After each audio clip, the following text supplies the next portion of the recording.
Ayo, tarik. Terbuka. Silahkan duduk Afrika. Berpelukan. Silahkan duduk. Berpelukan. Berpelukan juga.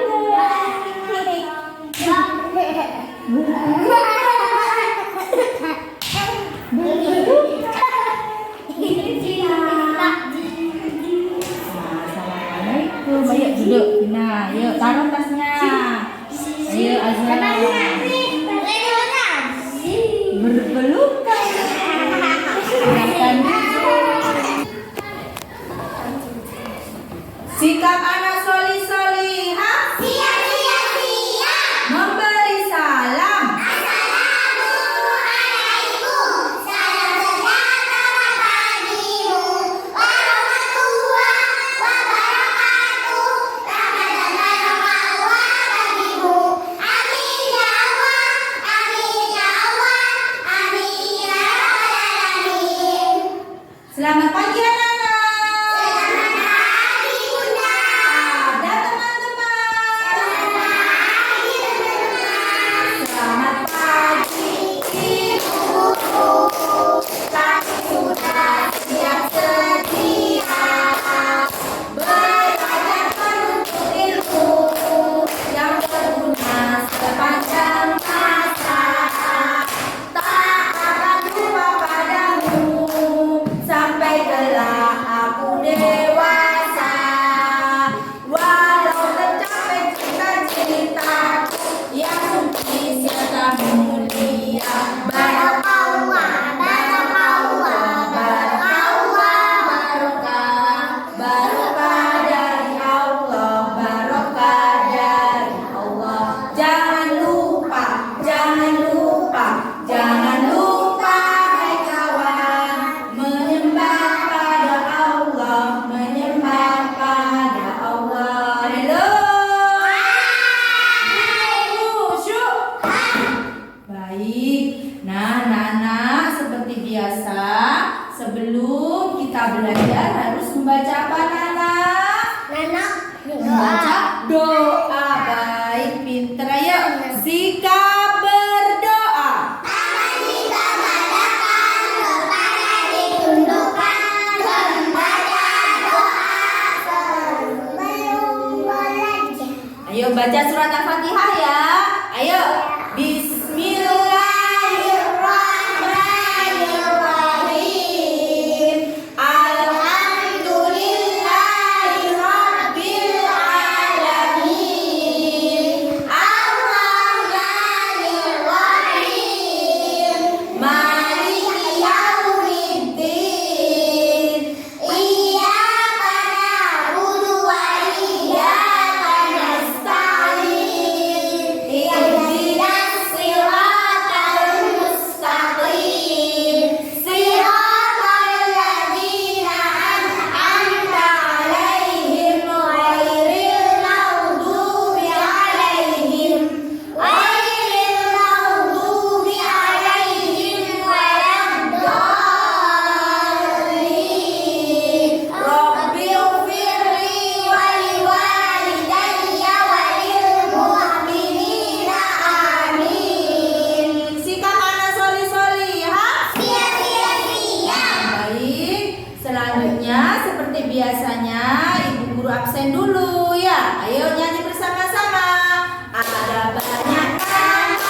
pecinya dipakai biar lebih ganteng jadi anak solih.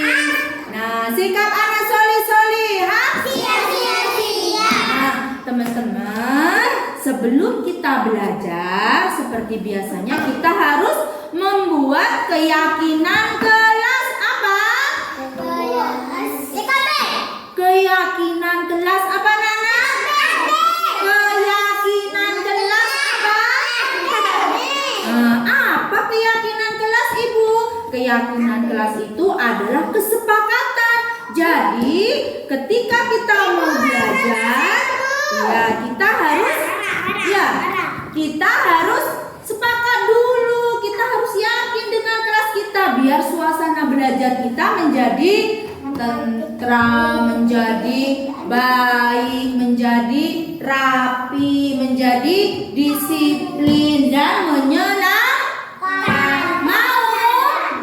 Nah, di sini Ibu Guru ada 4 keyakinan kelas yang harus kita jalankan setiap harinya. Ya, coba lihat ini gambar apa, Nana? Membuang sampah di tempatnya. Nah, ini adalah salah satu keyakinan kelas kita.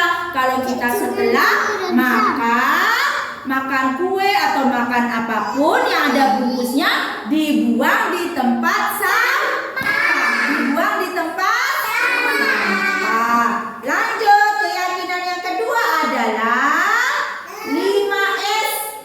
5S itu seperti tadi, bersalaman, senyum, sapa, sopan, dan santun. Nah, keyakinan yang ketiga, ini gambar apa? Makan tapi posisinya gimana? Berdiri apa duduk? Duduk. Jadi keyakinan kelas kita kalau makan kita harus duduk. Dan yang keempat, sebelum makan kita harus berdoa. Dan sebelum belajar pun kita harus berdoa. Nah, setelah ini Ibu Guru mau menyuruh kalian perwakilan saja ya untuk menempel kesepakatan kelas ini di papan.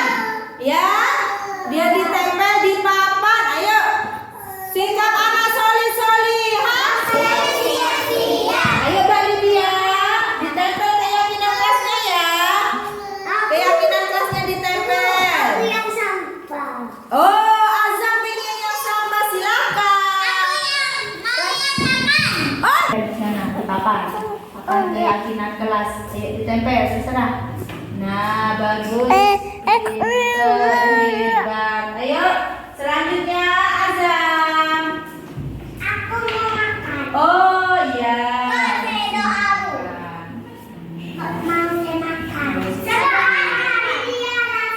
Sebentar ya, nunggu.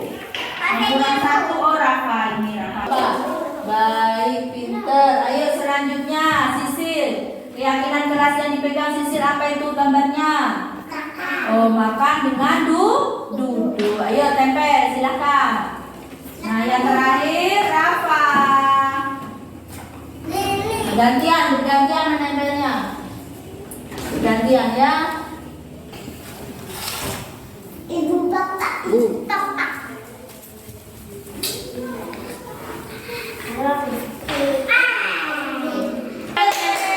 Terima kasih anak-anak. Sikap anak solih-solihah. Nah, sekarang coba diperhatikan. Keyakinan yuk duduk anak solih-solihah. Teman-teman. Duduk khusyuk. Nah, teman-teman, sekarang kita sudah punya keyakinan kelas loh. Yang pertama tadi apa? Berdoa apa? Sebelum melakukan kegiatan apapun, makan, belajar, kita harus berdoa. Yang kedua apa ini keyakinan kelas kita? Membuang sampah di tempatnya. Baik, yang ketiga keyakinan apa? Duduk. Bagus. Dan yang terakhir adalah kita melaksanakan 5S. Apa saja? Salam, sapa, santun, sopan, dan senyum. Tepuk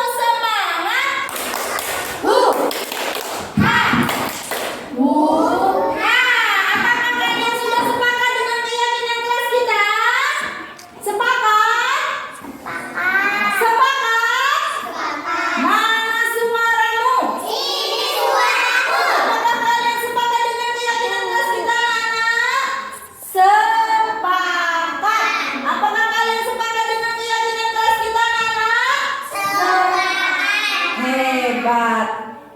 Yuk.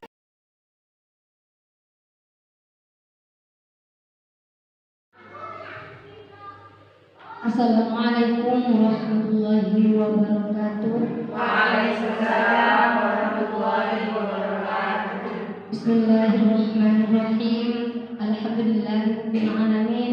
Assalatu wassalamu ala asrofil anbiya'i wal mursalin sayyidina Muhammadin wa ala alihi wa sahbihi ajma'in. Amma ba'd. Yang terhormat kepada kepala sekolah TK Muslimat Lingkungan Ibu Zainatul Rahmah, yang terhormat kepada Ibu CGP kita Ibu Nanin Fitria, serta kepada rekan-rekan guru yang kami cinta sayangi. Alhamdulillahirrahmanirrahim, kita bisa berkumpul pada siang hari ini dalam keadaan sehat walafiat, yaitu pada acara diseminasi budaya positif di TK Muslimat Lingkungan. Semoga pada acara di siang hari ini mendapatkan syafaat Nabi Muhammad SAW.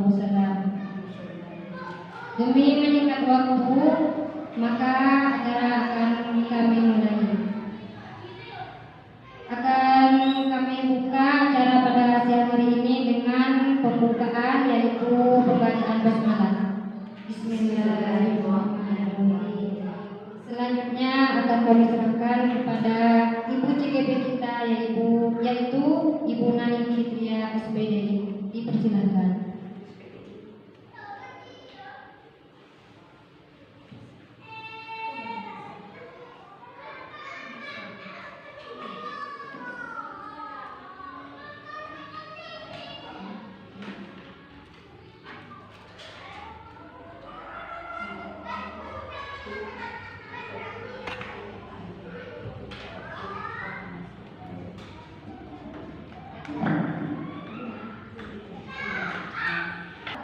Assalamualaikum warahmatullahi wabarakatuh. Waalaikumsalam warahmatullahi wabarakatuh.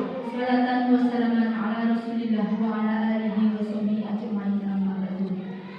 Pertama-tama yang saya hormati kepada Ibu Kepala Sekolah TKS Muslimat Lingkungan serta rekan-rekan guru yang ada di lembaga TKS Muslimat Lingkungan, karena saya mengucapkan terima kasih karena dengan rahmat dan hidayahnya Allah kita diberikan nikmat sehat dan nikmat sifat sehingga kita bisa bertemu dalam acara diseminasi budaya positif yang merupakan salah satu tugas aksi nyata modul 1.6.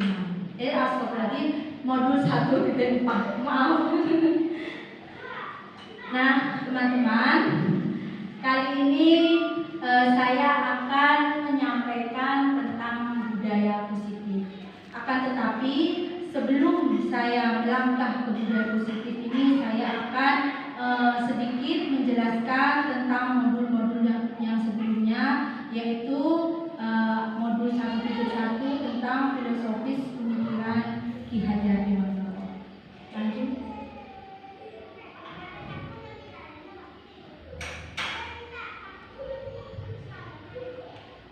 Di sini filosofi pemikiran Ki Hajar Dewantara. Ki Hajar Dewantara menjelaskan bahwa dasar pendidikan anak berhubungan dengan kodrat alam dan kodrat zaman. Tujuan pendidikan adalah menuntun segala kodrat yang ada pada anak agar mereka dapat mencapai keselamatan dan kebahagiaan yang setinggi-tingginya, baik sebagai manusia maupun anggota masyarakat. Pendidikan harus seimbang antara cipta, rasa, dan karsa. Pengembangan karakter atau budi pekerti tidak dapat tercipta begitu saja. Harus melalui pembiasaan-pembiasaan baik di sekolah, lingkungan keluarga, maupun lingkungan masyarakat. Dalam hal ini, teman-teman, saya akan menjelaskan apa yang dimaksud dalam filosofi pemikiran Ki Hajar Dewantara. kita sebagai pendidik di zaman sekarang ini, kita harus memiliki suatu pedoman bahwa pendidikan itu harus berhubungan dengan kodrat alam. Maksudnya itu bagaimana? Kodrat alam itu seperti ini. Kita kan memiliki murid, peserta didik. Nah, peserta didik itu dari lahir mereka itu memiliki suatu kompetensi, memiliki bakat, minat itu unik dan berbeda-beda. Jadi antara anak satu dengan yang lain itu jelas sudah berbeda. Nah, maka dari itu kita sebagai pendidik harus mengikuti kodrat alam mereka. Semisal jika anak itu pintarnya di bidang mewarnai, kan kita tidak boleh memaksa mereka itu untuk menyanyi meskipun dia lincah, tetapi dia tidak memiliki bakat menyanyi. Jadi kita sebagai guru harus pintar-pintar memilah apa yang menjadi minat dan bakat mereka. Sedangkan yang mengenai dengan kodrat zaman, nah mengenai kodrat zaman ini kita sebagai pendidik, apalagi di era digital seperti ini, kita harus menyeimbangkan. Jadi jangan kita itu mendidik seperti zaman dahulu, karena itu sudah tidak mengikuti kodrat zaman lagi. Semisal sekarang kan sudah zamannya IT, anak-anak itu gemar melihat HP, ya kan? Melihat YouTube, melihat TikTok. Nah, bagaimana cara kita itu sebagai guru harus berinovasi biar mereka itu juga senang dengan pembelajaran kita. Jadi kita itu dari sedini mungkin mulai sekarang kita harus belajar digital. Jadi mau tidak mau harus kita harus belajar IT. Karena apa?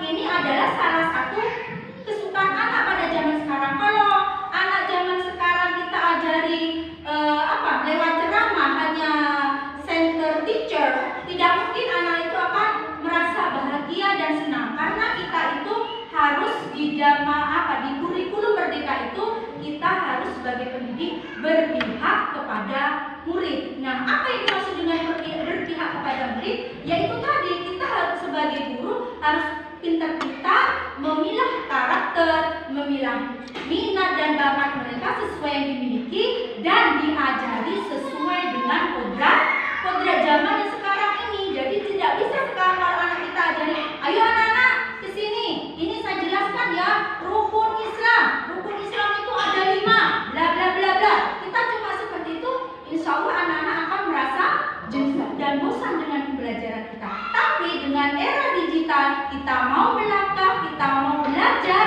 kita membuat misal ini, alhamdulillah saya sudah mulai belajar Canva. Nah, teman-teman bisa membuat Canva rukun Islam dan disambungkan dengan kan itu kita bisa kita membuat Canva-nya dulu rukun Islam. Setelah itu kita kaitkan dengan audio nyanyi-nyanyi rukun Islam. Nah, kalau kita sudah berusaha membuat IT, insya Allah teman-teman anak didik kita itu tambah bahagia. Nah, itu yang namanya dengan keberpihakan kepada murid, karena kita sudah memenuhi kebutuhan, salah satu kebutuhan dasar mereka. Lanjut, Minta. Nah, di sini setelah kita sudah memahami keberpihakan murid sesuai dengan kodrat alam dan zaman sesuai pemikiran Ki Hajar Dewantara, selanjutnya adalah tentang nilai dan peran guru penggerak. Nah, di sini kita sebagai guru itu harus menerapkan nilai dan peran kita sebagai pendidik yang bermakna dan yang seutuhnya. Nah, di sini ada beberapa nilai guru penggerak. Yang pertama, berpihak kepada murid. Nah, berpihak kepada murid sudah saya terangkan barusan. Mungkin di sini teman-teman ada yang masih bingung, enggak ya? Nah, berpihak pada murid sudah saya jelaskan barusan. Dan yang kedua adalah nilai guru penggerak itu adalah mandiri. Apa yang dimaksud dengan mandiri? Maksudnya begini, kita itu sebagai pendidik sekarang harus mulai maju dalam berpikir. Kita harus benar-benar mandiri. Semisal keadaan kas lembaga pas-pasan dan ternyata kita kan harus berpihak pada murid. Ternyata APE yang ada dari lembaga itu kurang sesuai ataupun kurang memuaskan dan kurang banyak. Maka dari itu kita sebagai guru yang seutuhnya, guru yang sejati, kita harus mandiri, harus rela berkorban. Kan kita apalagi yang sudah sertifikasi itu kan sudah mendapatkan Nah, jadi setidaknya kita sisihkan sedikit untuk anak didik kita biar pendidikan di negara ini lebih maju untuk menciptakan anak didik yang hebat. Selain mandiri, kita rela berkorban untuk memenuhi kebutuhan anak didik kita, yaitu kita adalah adanya semacam pengembangan diri.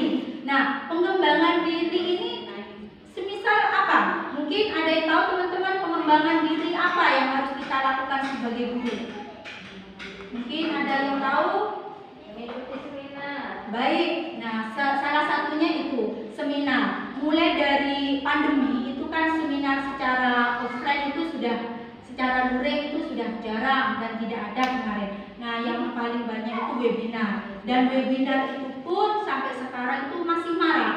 Jadi bagaimana kita sebagai guru itu kita harus mempunyai keinginan sendiri, tidak usah menunggu pemerintah dari kepala sekolah maupun rekan sejawat. Kalau memang benar-benar kita menjadi seorang pendidik yang seutuhnya, kita harus mempunyai pemikiran pengembangan diri. Tidak usah mereka sertifikasi, mereka belum sertifikasi, kita nggak usah berpandangan seperti itu. Kita harus memiliki semangat sendiri, harus bisa mengembangkan diri. Apa yang menjadi kekurangan saya, kita harus berbenah diri dengan mewujudkan suatu tujuan pendidikan di lembaga kita. Yang ketiga adalah reflektif. Nah, reflektif ini kita sebagai pendidik itu harus pintar-pintar merefleksi diri juga.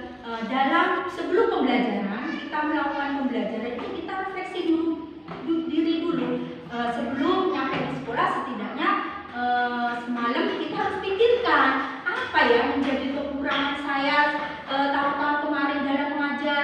Kok murid saya itu tidak ada yang senang dengan pembelajarannya? Kenapa murid saya kok tidak ada yang semangat mengikuti pembelajaran saya? Apa yang menjadi kekurangan saya? Nah, di situ kita itu juga harus merefleksi diri. Kita bisa mencari referensi, nah itu sudah masuk ke mandiri. Kita mencari referensi dari YouTube, sekarang banyak dari TikTok. Itu tidak apa-apa kita ambil referensi seperti itu.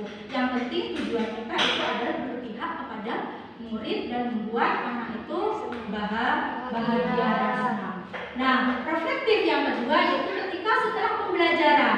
Nah, ketika setelah pembelajaran kita itu juga harus merefleksi diri lagi. Kira-kira apa tadi yang kurang? Pastilah semua orang ini manusia, tidak ada yang sempurna, pasti ada kekurangan dan kelebihan, dan sedikit pun pasti itu ada kekurangan. Jadi kita tidak boleh langsung merasa puas, kita tidak boleh merasa puas diri, tetapi terus dan terus merefleksi diri agar perkembangan pembelajaran itu tambah bermakna. Dan yang keempat adalah kolaboratif. Kolaboratif di sini adalah merupakan dari kata kolaborasi, yaitu bekerja sama. Kita dalam suatu lembaga itu harus berkolaborasi, harus bekerja sama dengan teman-teman sejawat, terutama jika kita punya suatu ide, suatu gagasan, itu kita harus melalui kepala sekolah kita, dan jika kepala sekolah kita sudah menyetujui dan ACC say hello, siap, ready, baru kita berkolaborasi dengan teman-teman sejawat. Kita rapatkan, kita bariskan, rapatkan kita dengan baik apa yang menjadi keinginan ide kita untuk memajukan lembaga. Yang kelima adalah inovatif. Tentunya kalian di sini ini saya sudah saya nilai hebat kita semua karena teman-teman di lembaga ini sudah mempunyai inovasi-inovasi yang luar biasa bagi saya, karena saya sendiri juga masih banyak kekurangan. Nah, di sini kita sebagai pendidik harus terus berinovasi, mencari referensi bagaimana pembelajaran itu terus menerus tambah baik dan baik lagi. Itu adalah nilai guru penggerak. Selanjutnya adalah peran guru penggerak.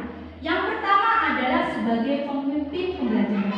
Di sini sudah jelas kita sebagai pendidik di sini adalah sebagai pemimpin dalam setiap pembelajaran kepada anak didik kita, kepada murid kita. Jadi kita harus benar-benar full action bagaimana kita memimpin murid kita dalam pembelajaran agar pembelajaran itu selalu bermakna. Yang kedua adalah tips bagi guru lain. Nah, di sini kita di pendidikan guru penggerak ini diajari sebagai POX. POX itu apa? Di sini jika ada sesuatu permasalahan di lembaga, misal ini ya contohnya, ada salah satu teman itu tidak tahu IT. Nah, terus ini gimana ini? Saya minta tolong dong, ini sudah hampir mau dikumpulkan tugas saya. Udah kerjakan ya. Nah, sebagai coach, sebagai teman kita tidak seperti itu, tapi kita memberikan suatu jawaban, memberikan suatu langkah-langkah bagaimana teman kita itu juga mau belajar. Jadi tidak minta langsung jawaban apapun itu, bukan tentang masalah tentang pengembangan diri, tetapi masalah-masalah yang ada di lembaga, semisal ada salah satu teman sejawat dan rekan sejawat yang lagi kan biasa namanya berkumpul tidak ini. Nah, itu dikasih suatu ide, dikasih jalan keluar, tapi bukan tambah memihak salah satu atau bagaimana, tetapi harus kita sebagai penengah. Pokoknya selalu memberi jalan keluar, memberi ide-ide bagaimana segala permasalahan yang ada di lembaga itu bisa dituntaskan. Yang ketiga adalah mendorong kolaboratif. Nah, di sini sama dengan nilai guru penggerak kolaboratif, yaitu kita harus selalu berkolaborasi, harus bekerja sama dalam hal apapun untuk kemajuan lembaga. Yang keempat adalah mewujudkan kepemimpinan murid. Nah, di sini kita sebagai pendidik harus mengajari murid kita, harus memberi pembelajaran anak murid kita tentang bagaimana cara menjadi seorang pemimpin. Dan di lembaga kita insya Allah sudah berjalan, kita sudah mengajari mereka sebagai pemimpin dalam berdoa, menjadi pemimpin ketika pelaksanaan upacara bendera dan sebagainya. Terus yang kelima adalah menggerakkan komunitas praktisi. Nah, di sini nih mungkin masih beberapa sebagian ya lembaga kita yang aktif di komunitas ini. Kita sebagai guru penggerak ini dituntut harus lebih aktif di komunitas itu, semisal kayak tim Audi, gugus, dan salah satu komunitas yang saya geluti sekarang adalah di FKG, yaitu Forum Komunikasi Guru PAI. Nah, di situ kita sebagai pendidik itu harus aktif juga, karena dengan kita aktif di suatu komunitas, jika ada suatu info, ada pembelajaran baru, kurikulum tentang pembelajaran yang baru, jadi setidaknya kita sudah update. Karena kalau tidak mengikuti suatu komunitas ataupun kita tidak bisa mengembangkan diri itu, kita takutnya tidak update, karena kita sebagai guru itu harus selalu update. Lanjut. Nah, setelah kita sudah memahami dan menerapkan apa nilai dan peran guru, selanjutnya langkah kita adalah visi di sekolah. Nah, berikut adalah visi guru penggerak. Dengan memiliki nilai dan peran seorang guru, setidaknya guru ingin mewujudkan suatu impian atau visi. Dalam mewujudkan suatu harapan dan cita-cita impian murid di masa depan, seorang guru harus merancang atau merumuskan sebuah visi dengan menggunakan langkah inquiry apresiatif dengan tahapan bagja yang terdiri dari buat pertanyaan, ambil pelajaran, gali mimpi, jabarkan rencana, dan atur eksekusi. Jadi langkah-langkah dalam pembuatan visi itu pun tidak seenaknya saja, yaudah saya buat visinya aja. Nah, itu tidak seperti itu. Tapi di pendidikan guru penggerak kami diajari bagaimana langkah-langkah membuat visi. Nah, itu ada tahapan bagja.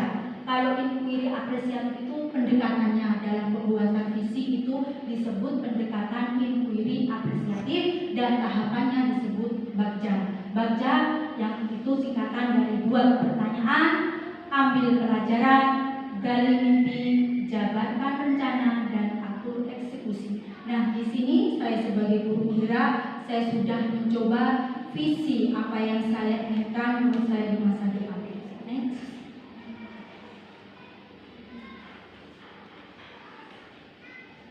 Nah, ini adalah visi saya. visi guru penggerak. Kemarin saya sudah merancang, saya menginginkan murid saya di masa depan di TKS Muslimat 6 adalah mencetak generasi Qurani berakhlak, mandiri, dan kreatif. Nah, dalam pembuatan visi ini kita harus berlatar belakang kepada profil pelajar Pancasila. Nah, ternyata visi lembaga kita itu adalah terwujudnya anak religius, mandiri, cerdas, dan terampil. Jadi alhamdulillah visi saya yang saya rancang dengan visi sekolah itu sudah banyak persamaan. Mungkin seperti Bu Persik yang katakan kemarin itu ketika ada pendampingan itu cuma sekedar istilah bahasa saja ya Ustaz. Hanya istilah bahasa yang tapi artinya itu sama, yaitu mencetak generasi Qurani itu sudah terwujudnya anak religius. Begitupun dengan berakhlak itu sudah termasuk dalam religius, mandiri, sama cerdas dan terampil itu sudah masuk dalam kreatif. Jadi alhamdulillah visi masa depan saya kepada murid kita di TKS Muslimat 6 sudah selaras dengan visi yang ada di sekolah.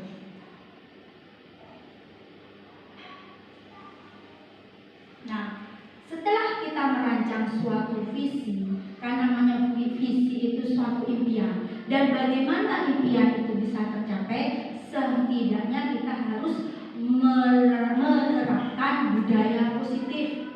Budaya positif adalah suatu kebiasaan yang bernilai positif tentunya. Di dalamnya mengandung sejumlah kegiatan yang mampu menumbuhkan karakter murid.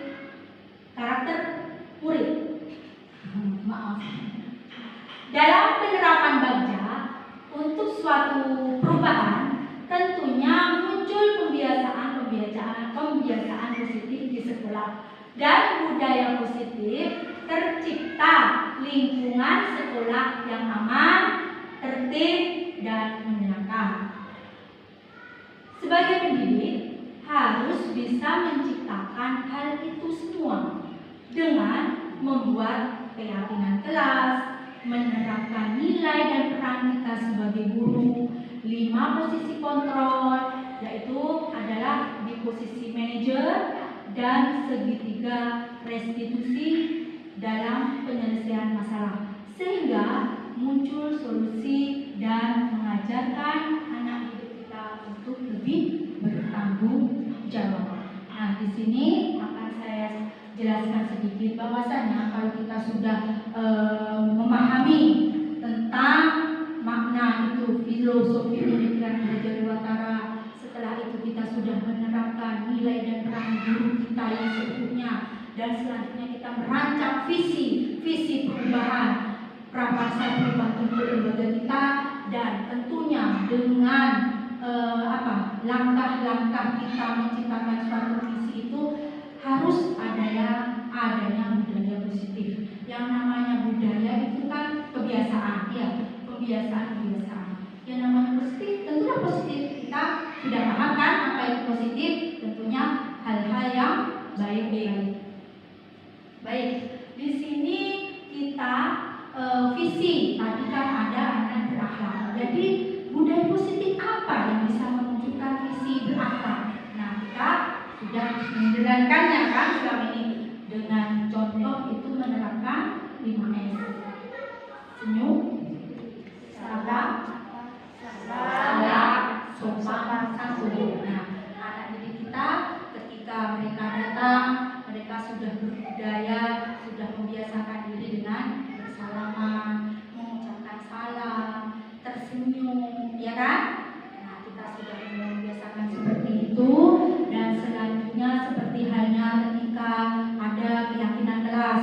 Nah, setiap kelas ini kan sudah ada beberapa kelas. Nah, setidaknya saya sudah yakin kalau teman-teman di sini sudah melaksanakan keyakinan kelas. Apa pentingnya keyakinan kelas itu?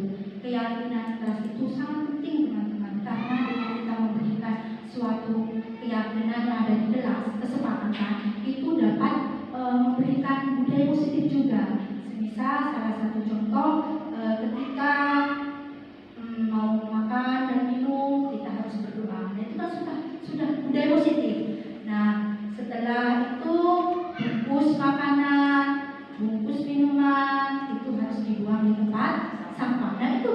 keyakinan dengan anak didik kita. Nah, sebelum pembelajaran dimulai itu kita harus ngobrol santai dengan peserta didik kita, apa yang menjadi keyakinan di kelas kita.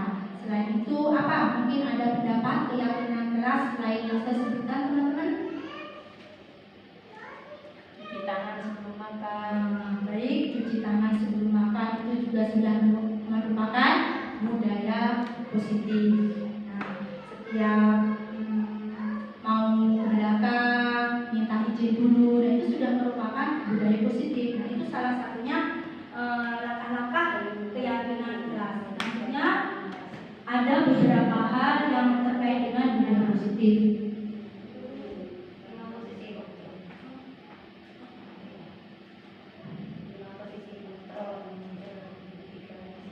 Next minute.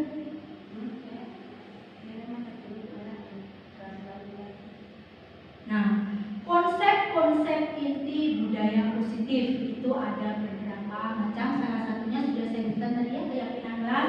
Di sini ada disiplin positif dan nilai-nilai kebajikan. Yang kedua ada teori motivasi, hukuman dan konsekuensi. Selanjutnya ada keyakinan kelas dan ada kebutuhan dasar manusia. Dilanjutkan dengan adanya teori kontrol, dan yang terakhir adalah segitiga restitusi. Next. Nah, di sini ada penjelasannya satu persatu. Di sini, yang ini tentang disiplin positif dan nilai kebajikan. Apa yang dimaksud dengan disiplin positif dan nilai kebajikan itu bagaimana? Nah, di sini saya jelaskan bahwasanya seseorang yang memiliki disiplin diri itu berarti mereka bisa bertanggung jawab terhadap apa yang dilakukannya, karena mereka mendasarkan tindakan mereka pada nilai-nilai kebajikan universal. Disiplin diri dapat membuat seseorang menggali potensinya menuju kepada sebuah tujuan, sesuatu yang dihargai dan bermakna. Nilai-nilai kebajikan adalah sifat-sifat positif manusia yang merupakan tujuan mulia yang ingin dicapai. Nah, disiplin positif dan nilai kebajikan ini merupakan adalah salah satu visi kita prakarsa perubahan yang harus kita terapkan. Nilai-nilai kebajikan itu diantaranya adalah mandiri, integritas, gotong royong, dan sebagainya. Itu adalah merupakan nilai-nilai dari kebajikan yang harus kita terapkan pada peserta didik kita untuk menuju prakarsa perubahan yang kita. Lanjut.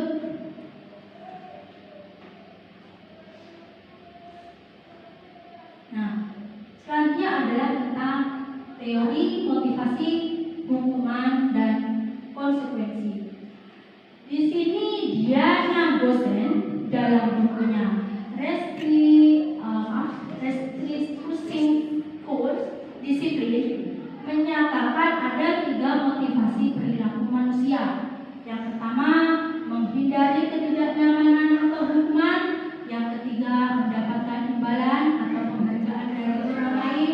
Yang ketiga adalah menjadi orang yang mereka inginkan dan menghargai diri sendiri dengan nilai-nilai yang mereka percaya. Nah, di sini dimasukkan menurut Diana Gosen ini bahwasannya kita sebagai pendidik itu harus terus motivasi, dan hukuman itu bukan hukuman yang negatif ya, tapi hukuman yang positif, yaitu menghindari ketidaknyamanan. Jadi, nah nanti ada penjelasan setelah ini ya, terus mendapatkan imbalan ya. Jadi kita sebagai pendidik itu setidaknya apapun yang merupakan hasil karya anak didik kita harus memberikan reward, dan reward itu bukan selalu dalam berupa benda, ucapan hebat, semangat. Itu sudah merupakan reward atau penghargaan kepada peserta didik kita dan menjadi orang yang mereka inginkan. Dan kita sebagai pendidik itu, meskipun peserta didik itu kita itu anak balita ya, di bawah umur 7 tahun, itu kita harus menghargai mereka juga. Jadi jangan kita itu sebagai pendidik itu seolah-olah harus menuruti apa yang kita mau. Tapi kan tadi sudah dari awal saya bilang kita harus berpihak kepada murid, dan dengan berpihak pada murid itu kita sudah menjalankan bahwa kita sudah menghargai peserta didik kita. Lanjut. Nah, di sini keyakinan kelas. Yang sudah saya jelaskan sebelumnya ya. Keyakinan kelas adalah salah satu disiplin positif yang bisa kita terapkan dalam membangun budaya positif di sekolah. Keyakinan kelas ini sendiri dibuat atas dasar keinginan seluruh siswa dalam mewujudkan kelas impiannya. Dengan adanya keyakinan kelas, diharapkan dapat mewujudkan tujuan pendidikan yang berorientasi kepada profil pelajar Pancasila. Jadi di Guru Merdeka ini teman-teman, apapun yang kita lakukan itu harus berpedoman kepada profil pelajar Pancasila. Salah satunya adalah dengan membuat keyakinan kelas, dan yang sudah saya paparkan tadi sebelumnya, itu berarti kita sudah melaksanakan dasar-dasar dari profil pelajar Pancasila. Lanjut. Nah, ini adalah kebutuhan dasar manusia. Kebutuhan dasar manusia diantaranya ada bertahan hidup, kasih sayang dan rasa diterima, kebebasan, kesenangan dan penguasaan. Nah, kebutuhan dasar manusia ini ditujukan ke siapa? Nah, ke anak atau peserta didik. Jadi kita sebagai peserta didik itu teman-teman, kita harus tidak boleh jika anak itu melakukan suatu kesalahan, kita tidak boleh menjustis mereka, kita tidak langsung menghakimi mereka, tapi kita lihat dulu mungkin dan anak didik kita, murid kita itu salah satu kebutuhan dasar manusia mereka belum terpenuhi. Misalkan jika anak didik kita dalam keadaan broken home, otomatis dia akan merupakan memiliki masalah dalam kebutuhan dasar mereka. Kalau semisal anak didik kita itu dari keluarga broken home, kebutuhan dasar mereka apa yang belum terpenuhi? Kira-kira. Nah, itu kasih sayang dan rasa diterima. Nah, bagaimana cara kita sebagai pendidik itu, meskipun latar belakang mereka itu dari broken home, kita harus tetap mengayomi mereka. Kita harus memberikan kebutuhan dasar mereka dulu agar anak didik kita itu bisa nurut, manut ketika kita tuntun mereka, ya, yaitu dalam memenuhi kasih sayang dan rasa diterima. Yang kedua adalah selanjutnya tentang teori kontrol. Dan di teori kontrol ini merupakan posisi kita, posisi guru dalam penyelesaian masalah peserta didik. Nah, itu ada beberapa posisi di sini. Yang pertama adalah penghukum, yang kedua adalah pembuat rasa bersalah, yang ketiga sebagai teman, yang keempat sebagai pemantau, dan yang kelima adalah sebagai manajer. Dan di sini saya akan mencoba menjelaskan sedikit tentang 5 posisi teori kontrol yang harus kita pahami. Karena tidak semua di 5 posisi ini bagus, teman-teman. Karena apa? Semua dari antara satu dan satunya itu mengalami perbedaan. Yang pertama adalah teori kontrol penghukum. Maksudnya itu gimana? Bagaimana posisi kita itu sebagai penghukum? Jadi begini, semisal ada peserta didik kita yang terlambat. Nah, kita sebagai pendidik langsung anaknya belum nyampe, masih di halaman, kita langsung berjalan, langsung begini tangannya. Loh, kenapa kamu terlambat lagi?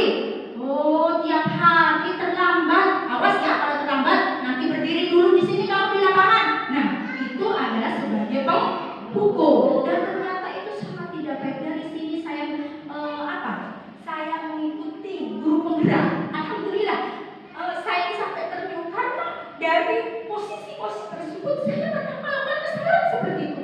Kayak saya waktu itu, saya pernah mengajar di SD, mengajar itu pernah, karena saya belum memahami apa posisi-posisi kontrol itu. Jadi saya sudah pernah melakukan. Jadi begitu berdosanya saya sebagai guru, saya sudah melaksanakan itu. Dan mulai sekarang, insya Allah saya akan berjanji dan teman-teman semua, ayo kita mengubah diri bagaimana kita itu menjadi manajer. Dan posisi manajer itu seperti apa? Itu luar biasa. Dan itu pun kita harus bertahap dan step by step kita untuk pelajari bagaimana kita sebagai pendidik yang sejati, sebagai pendidik yang seutuhnya itu harus menjadi posisi manajer. Dan yang kedua adalah sebagai pembuat rasa bersalah. Nah, ini memang kedengarannya ketika saya mempelajari, membaca itu di LMS itu mendengar cerita, kan ada contoh videonya juga ya di LMS itu, awalnya baik, tapi ternyata itu juga kurang baik. Karena begini, di posisi itu ketika anak semisal tidak mau mengikuti pembelajaran kita ya, semisal saya sebagai guru kelas tidak masuk izin sakit dan ada guru pengganti. Nah, anak tersebut dengan guru penggantinya adalah tentang teori kontrak pembuat rasa bersalah. Nah, di sini seperti ini teman-teman contohnya. Ketika saya sebagai guru kelas tidak masuk izin sakit semisal, nah saya ada guru pengganti dan ternyata anak didik itu ketika dengan guru pengganti tidak mau mendengarkan, dia malas-malasan, dia tidur-tiduran. Nah, guru pengganti itu mengucapkan seperti ini, aduh nak, ayo dong nak, dengerin ibu, kan kasihan ibu sudah dari tadi menjelaskan kamu gak mau dengerin. Nanti saya bilangin loh ya, Bu Nani, kan gak boleh juga sama Bu Nani tidak diajarin seperti itu. Nah, di situ anak dengan ucapan kita seperti itu kan merasa bersalah. Oh iya, saya kok gak mendengarkan tadi, saya bersalah. Tapi ternyata anak itu karena dia kan kita bicaranya otomatis di hadapan dengan teman-teman banyak. Nah, dia merasa ada rasa dendam. Dia harga dirinya merasa berkurang begitu. Meskipun dia anak-anak, tapi dia memiliki suatu psikologi tentunya kan. Nah, dia merasa kok saya ini kan ada teman-teman kan malu juga. Nah, seperti itu. Jadi itu adalah bukan suatu pembuat rasa bersalah. Dan selanjutnya adalah sebagai teman. Sebagai teman ini seperti ini. Jika ada peserta didik kita yang tidak melakukan kegiatan karena tidak tahu, dia malas, tapi kita sebagai guru ini, loh belum selesai ya dari tadi. Ayo udah sini Bapak, ayo diajarin sama sini, biar yang ngerjain kan tenang, nanti kan selesai ya. Sudah foto ya sekarangnya enggak seperti itu. Jadi kita tidak memotivasi peserta didik kita, nah itu pun juga salah. Nah, yang keempat sebagai pemantau. Sebagai pemantau itu cuma sekedar ya menasihati, tapi dia itu cuma ya sekedar sekilas aja, cuma memantau aja. Tapi apa yang menjadi permasalahan yang ada pada diri anak didik? Selanjutnya adalah budaya positif akan tercipta jika sekolah sudah menyediakan lingkungan yang baik, aman dan nyaman.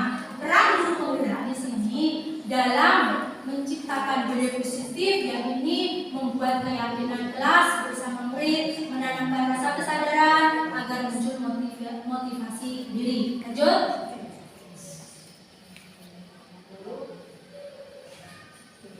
Nah, menurut Gosen Diana, sekarang tentang restitusi. Restitusi itu adalah proses menciptakan kondisi bagi murid untuk memperbaiki kesalahan mereka sehingga mereka bisa kembali pada kelompok mereka dengan karakter yang lebih kuat. Dengan menerapkan segitiga restitusi dalam penyelesaian masalah dapat membantu murid menjadi disiplin positif, memiliki rasa tanggung jawab, bisa mencari solusi, memulihkan diri murid setelah berbuat salah.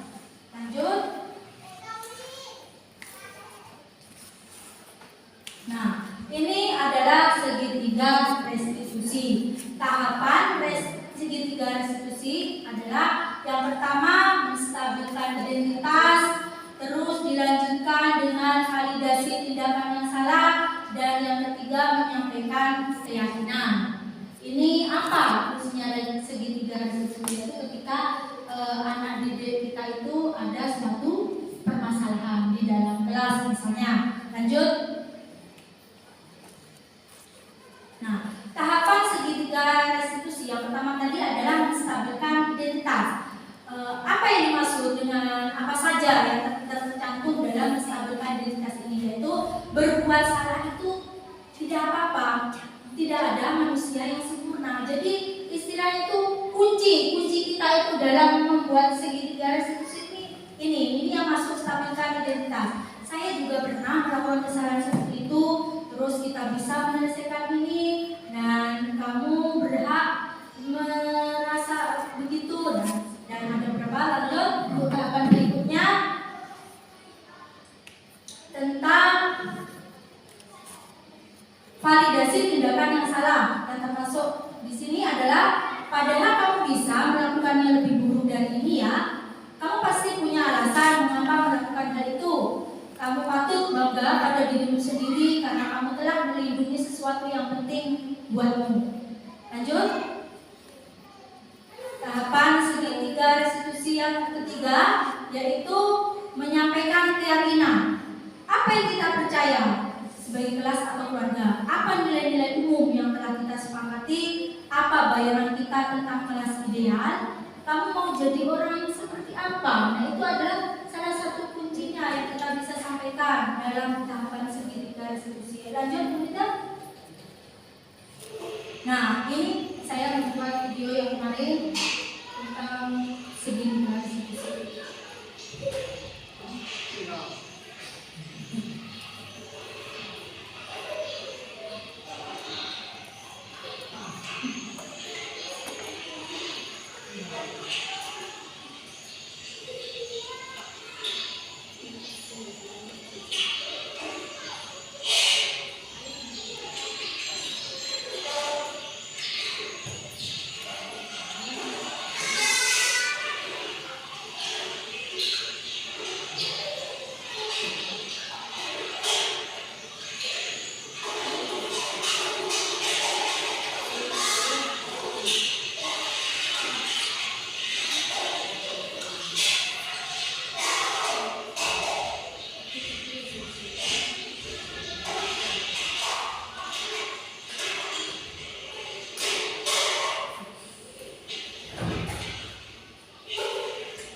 apa yang jadi masalah di keyakinan kelas pada peserta didik, yaitu kepada Nabila bahwa dia membuang sampah di sembarangan. Dan saya mencoba untuk menyelesaikannya dengan menggunakan segitiga resolusi, dan semoga dengan saya mengikuti pendidikan guru penggerak ini saya bisa menjadi guru yang berubah, yang lebih baik lagi, karena saya secara pribadi merasa masih banyak kekurangannya. Nah, baiklah, salam guru penggerak, tergerak, bergerak, dan bergerak. Mungkin dari apa yang sudah saya katakan, ada beberapa pertanyaan dari teman-teman, mungkin dari ulasan yang sudah saya sampaikan ada yang belum paham. Silakan. Mungkin maju ke depan karena mic-nya teman-teman. Maju ke depan. Gak apa-apa meskipun dicatat, soalnya dicatat tidak apa-apa, karena kita semua adalah belajar, dan saya pun juga belajar. Saya juga buka referensi yang besar. Ya baik, terima kasih pada penanya atas waktunya. Yang saya tanyakan pada konsep-konsep inti budaya positif, salah satunya tadi ada kebutuhan dasar manusia. Di sini yang saya tanyakan, apa hubungannya dengan budaya positif tersebut? Terima kasih. Terima kasih atas pertanyaannya dari Ibu Siti Permana. Bahwasanya seperti ini, sudah saya jelaskan, kita dalam menerapkan budaya positif itu, sebelum kita itu menjustis anak, apakah kebutuhan dasar anak-anak itu kita sudah penuhi? Apalagi yang sudah saya contohkan tadi, ketika peserta didik itu ada yang mengalami broken home, sedangkan dia tidak memiliki kebutuhan dasar di rasa kasih sayang dan rasa diterima. Jadi bagaimana cara kita itu sebagai pendidik harus memberikan suatu peran yang luar biasa agar peserta didik kita itu juga merasa sama dengan teman-teman yang lain. Dan kalau kita sudah menerapkan itu, otomatis budaya-budaya positif itu sudah kita laksanakan. Kan kebutuhan dasar itu tidak aja dengan ada tadi bertahan hidup, itu berkaitan dengan fisik, dan selanjutnya ada kebebasan, ada penguasaan. Kebebasan ini dalam arti bukan yang negatif ya, tanda kutip, tapi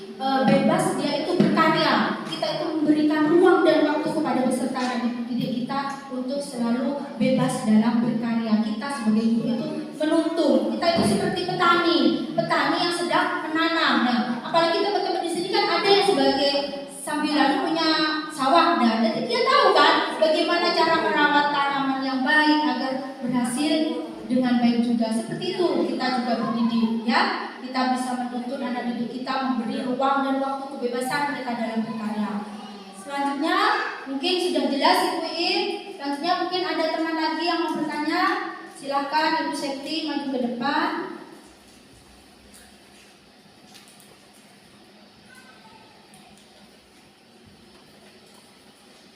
Assalamualaikum warahmatullahi wabarakatuh. Terima kasih kepada Bu Naning atas waktunya. Pada poin positif, poin teori kontrol, ada poin membuat rasa bersalah. Ini maksudnya bagaimana? Oh, baik. Ya, saya jelaskan lebih mantap lagi ya. Tadi sudah saya jelaskan tentang membuat rasa bersalah. Ya, seperti tadi yang saya contohkan. Kita itu seolah memang kata-katanya itu halus, baik, tapi itu tidak bermakna karena itu bisa mengurangi harga diri anak didik kita itu yang tadi saya sudah jelaskan di depan. Kita bilangnya itu ke teman-teman mereka, jadi mereka merasa malu begitu. Ada salah satu, mungkin saya kasih kesempatan satu kali lagi teman-teman. Baik, terima kasih untuk Ibu Kepala Sekolah. Mungkin karena saya cuma minta pemantapan saya saja sebagai guru penggerak itu harus bagaimana, dan mungkin memberikan wejangan kepada teman-teman guru yang lain untuk lebih semangat ikut guru penggerak. Pertanyaan yang ketiga. Baik, terima kasih untuk Bu Naning atas waktunya. Assalamualaikum warahmatullahi wabarakatuh. Yang saya tanyakan di sini adalah di poin disiplin positif dan nilai kebajikan. Apa saja yang termasuk di nilai kebajikan? Terima kasih. Wassalamualaikum warahmatullahi wabarakatuh. Baik, terima kasih Ibu Juhairia atas pertanyaannya. Bahwasanya nilai-nilai kebajikan itu ada banyak, yaitu yang tadi didasari dengan profil pelajar Pancasila, yaitu ada kasih sayang, toleransi, tanggung jawab, kesabaran, integritas, keadilan, keselamatan, rajin, dan berkomitmen. Dan masih banyak lagi nilai-nilai kebajikan tersebut. Mungkin ada waktu sekitar 1-2 menit Ibu Kepala Sekolah, mungkin dengan pemaparan ini ada masukan atau tambahan biar untuk memberi semangat kepada teman-teman sejawat. 1-2 menit saja. Yang penting positif, nilai semangat. Baik, terima kasih. Assalamualaikum warahmatullahi wabarakatuh. Alhamdulillah, setelah pemaparan materi ini tentang budaya positif, ini sangat baik khususnya untuk kita, untuk para guru-guru, ini sangat luar biasa. Bagaimana menjadi guru yang bisa memahami kebutuhan dasar anak, bagaimana memahami kebutuhan anak sehingga tidak hanya memberikan materi, tapi lebih memperhatikan bagaimana kebutuhan anak, khususnya kebutuhan dasar. Dalam artian apabila kebutuhan dasar anak itu tidak terpenuhi, bagaimana mereka bisa mendapat materi ataupun tidak akan masuk materinya karena kebutuhan yang dasar saja belum terpenuhi. Itu yang paling harus diperhatikan oleh guru-guru, terutama teori-teori yang tentang kebutuhan dasar untuk manusia ini itu juga harus sangat diperhatikan oleh guru-guru karena itu juga menentukan keberhasilan langkah-langkah berikutnya ataupun keberhasilan kita dalam mencapai visi dan misi dari sekolah kita. Termasuk juga tadi ada teori kontrol. Bagaimana kita memahami dari 5 teori tersebut dan mana yang terbaik untuk kita terapkan di kelas kita itu harus juga diperhatikan oleh guru-guru. Mungkin ini pernyataan dari saya. Mudah-mudahan guru-guru bersemangat dan materi ini benar-benar terlaksana di kelas. Tidak hanya sekedar materi, tapi benar-benar dapat diaplikasikan. Sekian dari saya. Wassalamualaikum warahmatullahi wabarakatuh. Terima kasih atas pemantapan dari kepala sekolah. Baiklah teman-teman, marilah kita selalu bergerak dan menggerakkan untuk menuju pendidikan Indonesia yang maju. Semangat! Semangat! Demikian penjelasan saya, semoga bermanfaat bagi kita semua menuju lembaga kita TKS Muslimat yang 6 selalu jaya. Amin. Wassalamualaikum warahmatullahi wabarakatuh. Waalaikumsalam warahmatullahi wabarakatuh. Sebenarnya bahwa kita sebagai pendidik harus mulai belajar dan terus belajar untuk meningkatkan nilai dan peran kita sebagai pendidik dan harus menerapkan budaya positif sehingga membawa prakarsa perubahan visi lembaga kita yang nantinya akan menjadi tujuan utama lembaga. Semoga kita semua bisa bergerak dan menggerakkan. Karena jika ini bergerak, pendidikan Indonesia akan terus maju dan terus maju. Sudah, sekian dari saya. Wassalamualaikum warahmatullahi wabarakatuh. Waalaikumsalam warahmatullahi wabarakatuh.